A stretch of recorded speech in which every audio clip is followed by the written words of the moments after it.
Eto guys, ituro ko sa inyo mabilis sa paraan sa pagtanim nga nitong sigarilyas gamit lamang nga itong saging at itlog. So na lamang nga ay magbutas tayo dito sa gitna ng saging at pagkatapos ilagay na nga natin dito itong sigarilyas. At pagkatapos nga nito ay magukay na nga tayo at maglagay muna nga tayo ng itlog dito sa lupa para hindi nga kaagad ito mabulok. At pagkatapos nga ay lagyan natin ito ng saging. At sunod nga dito ay haluin lamang nga natin ito dito ng mabuti.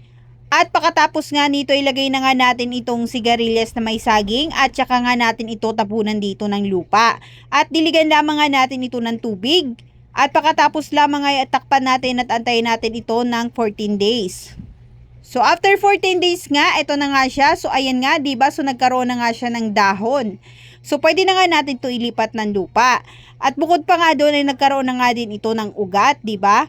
So bago nga natin to ilipat ng lupa, maglagay muna nga tayo dito ng balat ng itlog at lagyan nga ulit natin ito ng saging. At pagkatapos lamang ay maglagay tayo dito ng tubig at saka natin ilagay itong pinatubo nating sigarilyas.